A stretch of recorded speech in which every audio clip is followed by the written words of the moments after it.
दोस्तों, मैं RS institute of excellence से योगेंद्र सिंह। पिछले चैप्टर में हम लोगों ने जो ज्योग्राफी की क्लास पढ़ी थी, the earth and the solar system, आज उसी क्वेश्चन से रिलेटेड, उसी चैप्टर से रिलेटेड क्वेश्चन आंसर करेंगे। और आगे की स्लाइड में भी, आगे की वीडियो में भी आपको इसी फॉर्मेट में पहले थ्योरी और फिर क्वेश्चन आंसर करवाए जाएंगे, जो कि राजकुमार डोनाल्ड से करवाएंगे। ओके। हाँ, तो सर तारे और ग्रह में क्या अंतर है? पिछली क्लास में हम लोगों ने जो एक फिगर बनाया था, डायग्राम, इसमें था सन, और इसी क्रम में सारे जो है हमने ग्रह देखे थे। सबसे पहले था Mercury, Venus, Earth, Mars, Jupiter, Saturn, Uranus, Neptune. आपका क्वेश्चन है कि अर्थ, प्लैनेट और स्टार में अंतर क्या है। यस। आप देख रहे हैं कि ये है सन और ये सारे हैं प्लैनेट और ये है स्टार। स्टार में अपनी स्वयं की ऊर्जा होती है, जबकि प्लैनेट में अपनी ऊर्जा नहीं होती है। स्टार में अपना खुद का प्रकाश होता है, जबकि प्लैनेट में अपना कोई प्रकाश नहीं होता है। और प्लैनेट स्टार के चारों तरफ एक निश्चित पथ में, एक निश्चित गति में चारों ओर चक्कर लगाते हैं। ये डिफरेंस होता है स्टार और प्लैनेट्स में। ओके। आगे कोई क्वेश्चन? आगे सर ये बताएं कि हम चंद्रमा का हमेशा एक ही साइड क्यों देखते हैं?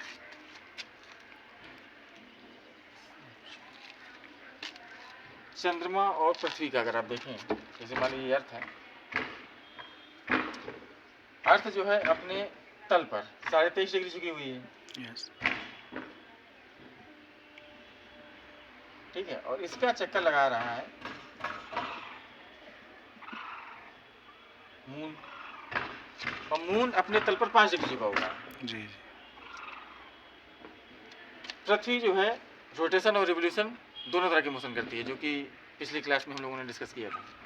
और जो है जो मून है, जो कि पृथ्वी का सैटेलाइट है, पृथ्वी का उपग्रह है, पृथ्वी के चारों तरफ चक्कर लगाता है, क्योंकि ये खुद अपने तल पर झुका हुआ है और पृथ्वी का चक्कर लगा रहा है, इसलिए मून का हम एक पार्ट ही देख पाते हैं। सर सोलर सिस्टम का मतलब क्या है? What do you mean by solar system? Solar system का मतलब क्या है, ये आपने पूछा। हम लोगों ने इसको पहले बताया था, डिस्कस किया था कि कोई तारा है, स्टार है, उसके गुरुत्वीय क्षेत्र में, ग्रेविटेशनल जो उसका एरिया होता है, उसमें जितने भी पिंड आएंगे, ये तो ग्रह है, सारे प्लेनेट हैं, ग्रह के अलावा उपग्रह होते हैं, क्षुद्र ग्रह होते हैं, मतलब जितने भी आकाशीय पिंड किसी तारे के गुरुत्वाकर्षण के क्षेत्र में आ जाएंगे, वो सभी उसका मंडल कहलाएंगे। हमारा स्टार है सूर्य, तो इस सूर्य के गुरुत्वाकर्षण के प्रभाव में जितने भी पिंड आते हैं, उन सबको मिलाकर सौर मंडल कहा जाता है। सर ये यूनिवर्स क्या है? What is universe? जैसे कि अभी हमने देखा सौर मंडल, एक स्टार और उसके गुरुत्वाकर्षण के प्रभाव में जितने भी आकाशीय पिंड आते हैं, वो सौर मंडल कहलाते हैं। इस तरह एक सौर मंडल नहीं, इस तरह सौर मंडलों का समूह है, लाखों करोड़ों सौर मंडल मिलके एक आकाश गंगा का निर्माण करते हैं, और लाखों करोड़ों आकाश गंगाएं मिलके यूनिवर्स का निर्माण करती हैं, जिसकी सबसे छोटी इकाई क्या होती है? किसी तारे का मंडल, सौर। सर अर्थ ट्विंस किसको बोलते हैं? पृथ्वी की जुड़वा बहन। ये देखिए जो हमने बनाया हुआ है ग्रहों का सिस्टम, ये अपनी अर्थ है पृथ्वी, और पृथ्वी से सबसे नजदीक का ग्रह वीनस, शुक्र। शुक्र ग्रह को पृथ्वी की जुड़वा बहन बोला जाता है। क्यों? क्योंकि जो साइज है, आकार में पृथ्वी के लगभग बराबर है। पृथ्वी थोड़ी बड़ी है, लेकिन लगभग बराबर है। दूसरी बात, एक तो आकार में बराबर है लगभग, और दूसरी चीज जो होती है दूरी, पृथ्वी से सबसे नजदीक का ग्रह, इसको भोर का तारा एवं सायंकाल का तारा दोनों कहा जाता है, जो कि हम अपनी जो है नेकेड आई से इसको देख सकते हैं सुबह शाम। इन दोनों खूबियों के कारण, आकार में समानता के कारण और सबसे नजदीक होने के कारण, इसको पृथ्वी की जुड़वा बहन कहा जाता है। सर सूर्य से तीसरे क्रम के ग्रह का नाम क्या है? अरे सब सामने बने हुए हैं। सूर्य से जो सबसे नजदीक है वो क्या है? मरकरी, फिर वीनस, फिर अर्थ, तीसरे, चौथे, पांचवें, छठवें, सातवें, जो भी क्रम का पूछे यहीं से देख लो, याद कर लो। और आकार के अनुसार सर? आकार के अनुसार यस। मतलब क्या, साइज साइज साइज साइज के अनुसार है। यस, तो साइज में बढ़ते या घटते? घटते क्रम में बताएं। घटते क्रम में, पृथ्वी से कि सबसे बड़े से? सबसे देखिए, बड़े इसमें से। इस तरह के क्वेश्चन पूछे जाते हैं कि पृथ्वी का रेफरेंस देके पूछा जाता है कि पृथ्वी से आकार में बढ़ते हुए ग्रह, पृथ्वी के संदर्भ में आकार में छोटे ग्रह पृथ्वी से, सबसे बड़ा ग्रह जुपिटर है, जुपिटर से सैटर्न, यूरेनस, नेपच्यून, ठीक है। फिर उधर से नेपच्यून से छोटा पृथ्वी, ठीक है, पृथ्वी से छोटा वीनस, वीनस से छोटा मार्स, मार्स और मार्स से छोटा मरकरी। इस तरह ग्रह है। अब इसको चाहानी से तोड़ फोड़ के चांसेस क्रम में लगा लिया जाए। तो पूछे तो पृथ्वी के रेफरेंस में लगा लो। अगर बड़े छोटे ग्रह में पूछे, सबसे बड़ा जुपिटर, सबसे छोटा मरकरी। हाँ सर, जो प्लैनेट्स चारों तरफ, सूर्य के चारों तरफ चक्कर लगाते हैं, उस पाथ को क्या बोलते हैं? पिछले लेक्चर में हम लोगों ने ये चीज देखी थी, इसको मिटा देना चाहिए मेरे ख्याल से। सभी ग्रह सूर्य की जो परिक्रमा करते हैं वो दीर्घ वृत्ताकार कक्षा में करते हैं। ये सन है।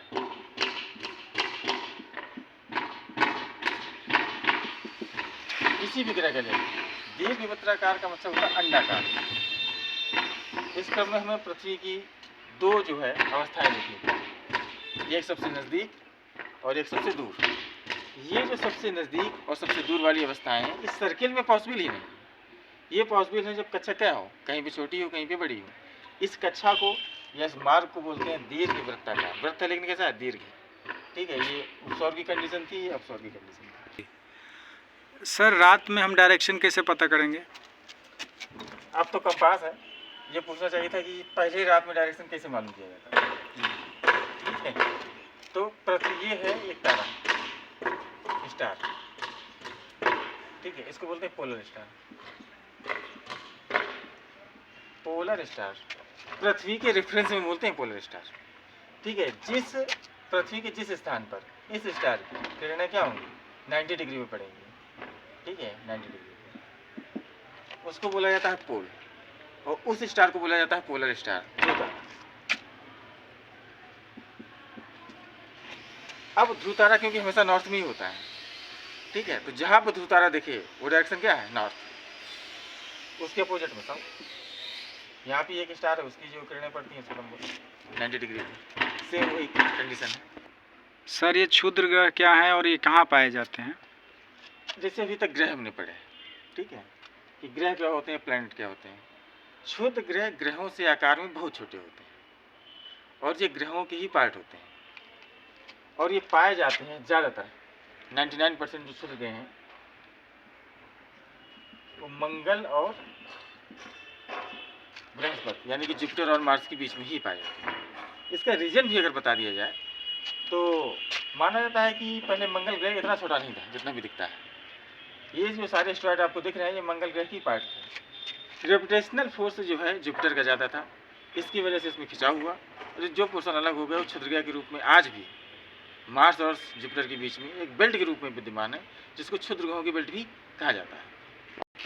Sir what is the true shape of the earth?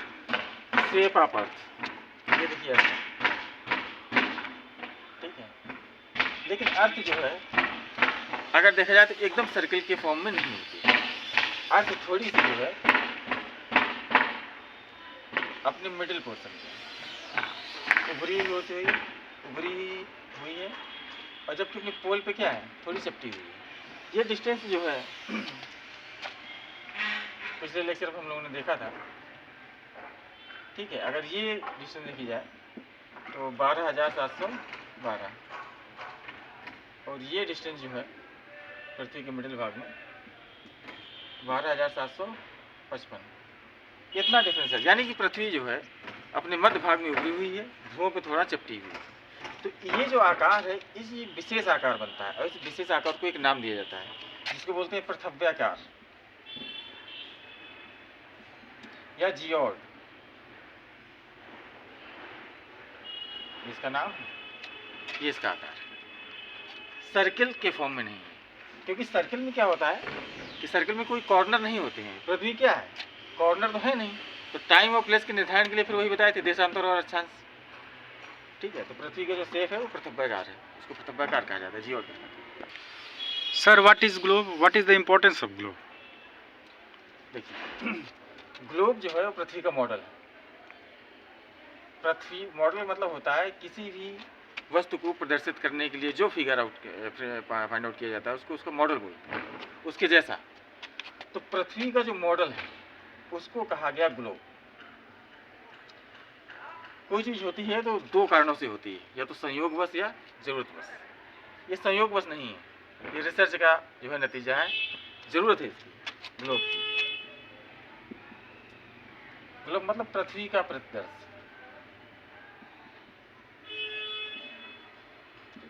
पृथ्वी इस तरह, इसका इंपॉर्टेंस क्या है? किसी भी स्थान की अगर लोकेशन हमको पानी है, समय निकालना है, तो पृथ्वी पर दो तरीके की रेखाएं जो है उनकी कल्पना की गई। जो हॉरिजॉन्टल रेखाएं खींची गई उनको कहा गया लैटिट्यूड, जो वर्टिकल खींची गई नॉर्थ से साउथ पोल उनको कहा गया लॉन्गिट्यूड, अक्षांश और देशांतर रेखा। अक्षांश और देशांतर रेखाएं इनकी वजह से या इनके माध्यम से किसी भी स्थान की एग्जैक्ट लोकेशन और समय इनका निर्धारण किया जाता है। बहुत महत्वपूर्ण कारक है। सर कर्क रेखा किसे कहते हैं और इसका क्या महत्व है? हाँ, पृथ्वी पर जो है अक्षांश और देशांतर रेखाओं को भी बताया मैंने, उनका इम्पोर्टेंस क्या है। पृथ्वी पर जो सूर्य की किरणें पड़ती हैं वो ज़्यादातर जो है भूमध्य रेखा पर लंबवत पड़ती हैं, और जहाँ तक लंबवत पड़ सकती हैं उन अक्षांश रेखाओं के मध्य का भाग, नॉर्थ पोल की तरफ देखा जाए तो 23.5 डिग्री नॉर्थ, साउथ की तरफ देखा जाए तो 23.5 डिग्री साउथ। ये जो क्षेत्र है 23.5 डिग्री नॉर्थ और साउथ भूमध्य रेखा से, इन दोनों अक्षांशों के मध्य का भाग मैक्सिमम टेम्परेचर गेन करता है सन से। तो ये जो जहाँ तक मैक्सिमम टेम्परेचर होता है नॉर्थ पोल पे, उसको बोलते हैं कर्क रेखा।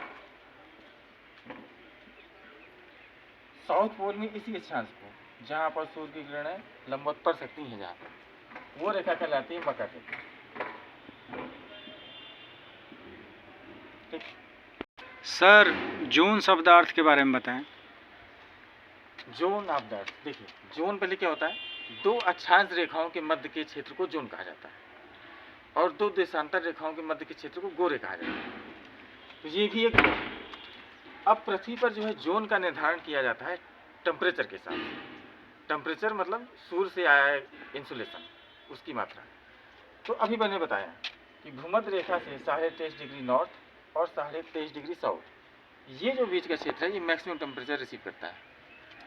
तो इसको बोलते हैं उष्ण कटिबंध। कटिबंध मतलब जोन। ठीक है। अब जो इसके आगे का जो भाग है 66.5 डिग्री नॉर्थ, यही सेम पोजीशन साउथ पोल पे होगी, 66.5 डिग्री साउथ। फिर 90 डिग्री, यहाँ पे भी 90 डिग्री। 90 डिग्री पे कोई देशांतर कोई अक्षांश रेखा नहीं खींची जा सकती, वो एक पॉइंट के रूप में होता है। इसको छोड़ दिया जाता है, लगभग इतना क्षेत्र लिया जाता है। ये जो क्षेत्र लिया जाता है ये होता है शीत कटिबंध बोलते हैं। क्यों बोलते हैं? क्योंकि यहाँ पे सूर्य का टेम्परेचर बहुत कम मिल पाता है पृथ्वी को, मिनिमम सोलर इंसुलेशन यहाँ पे प्राप्त होता है, तो मिनिमम टेम्परेचर रहता है, लगभग फ्रीज जोन इसको बोलते हैं। यहाँ पे जो है बर्फ जो है पाई जाती है, हमेशा बर्फ की ज़्यादा ढकी रहती है, उसको परमाफ्रॉस्ट रीजन भी बोला जाता है। इसके बीच का जो क्षेत्र है ये दोनों क्षेत्रों से प्रभावित होता है। यहाँ जो है तापमान धीरे धीरे कम होता जाता है, और इस तरफ से तापमान अगर नॉर्थ से साउथ की तरफ आएंगे तो तापमान धीरे धीरे बढ़ता जाता है। तो इसमें दोनों कटिबंध के लक्षण पाए जाते हैं, संक्रमण के स्टेज है, इसलिए इसको शीतोष्ण बोला जाता है। शीत भी है और प्लस उष्ण भी है, ये हो जाता है शीतोष्ण। यही तीन तापमान के हिसाब से तीन क्षेत्र हैं, तीन जो है जोन पृथ्वी के हैं, जो तापमान के अकॉर्डिंग कैटेगराइज किए गए हैं। Sir the value of prime meridian, क्यों प्राइम मेरिडियन इम्पोर्टेंट हो गया?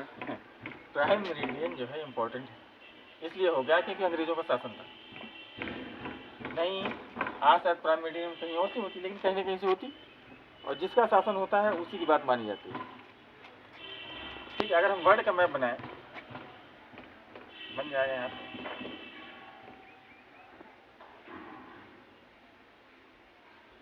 बनना मुश्किल।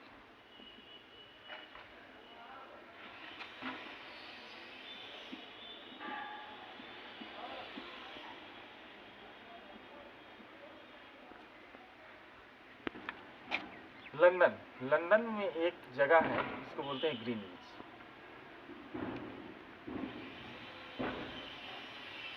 ये मान लीजिए ये जो है आपका लंदन है, कुछ इसी तरह से। यहाँ पे एक जगह है जिसको बोलते हैं ग्रीनविच,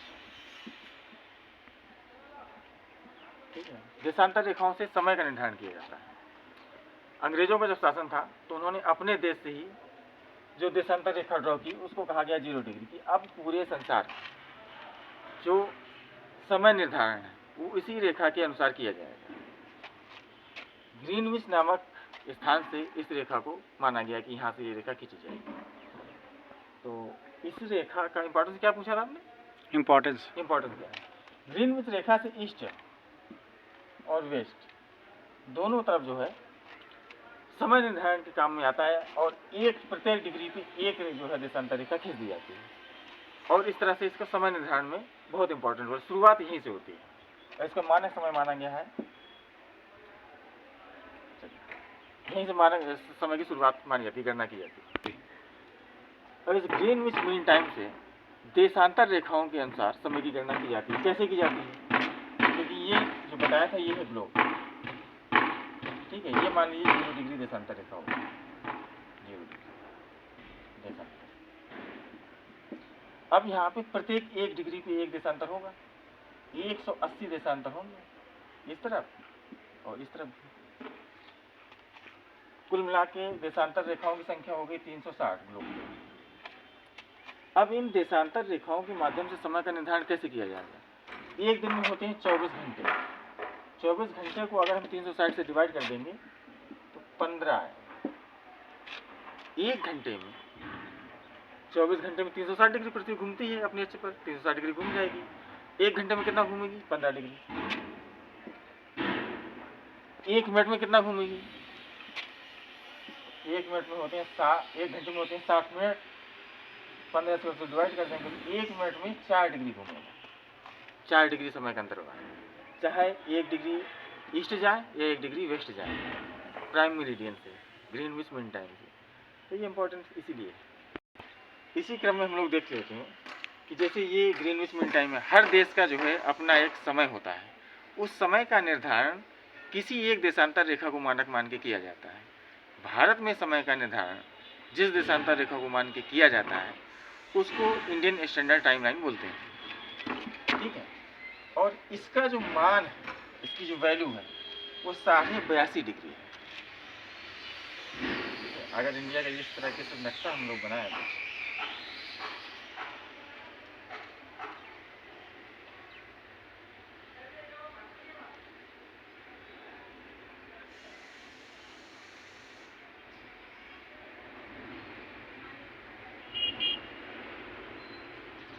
तो यहाँ से जो एक देशांतर रेखा पास हुई है, कोशिश ये की जाती है कि किसी देश का जो मानक समय निर्धारण हो, जिस देशांतर रेखा को मानक मान के किया जाए, वो लगभग उस देश के मध्य से गुजरती है। भारत की जो मानक समय रेखा है वो है 82.5 ईस्ट, 0 डिग्री देशांतर के ईस्ट में ईस्ट, उसके वेस्ट में वेस्ट। भारत की मानक समय रेखा जो जिसका वैल्यू है 82.5 डिग्री, इसी के अकॉर्डिंग भारत के समय की गणना की जाती है, जो कि लंदन के समय से 5.5 घंटा क्या है आगे। ये भी क्वेश्चन आता है लंदन के समय से भारत का समय कितना आगे? 5.5 घंटे। इस तरह हमने अभी तक जो पढ़ाई की वो सोलर सिस्टम, उसमें अर्थ की पोजीशन और उससे जुड़े क्वेश्चन आंसर। अगर और किसी क्वेश्चन कोई आपके दिमाग में आता है तो आप उसको कमेंट बॉक्स में लिख दें, उसका आंसर किया जाए। आगे की जो क्लासेस होंगी वो इसी तरह होंगी, पहले उसकी थ्योरी पढ़ाई जाएगी, फिर उसके क्वेश्चन आंसर किए जाएंगे, जो कि आपको राजकुमार डोनाल्ड से करवाएंगे। अब जो है हम लोग यहाँ से एक नई सीरीज शुरू कर रहे हैं पीसीएस के लिए, पीसीएस 2024 के लिए, जो कि समझौता परीक्षा शायद मार्च में, उसकी हम लोग तैयारी करेंगे। पर सब्जेक्ट के हिसाब से, एक एक चैप्टर के हिसाब से इसी फॉर्मेट में करेंगे। Thank you.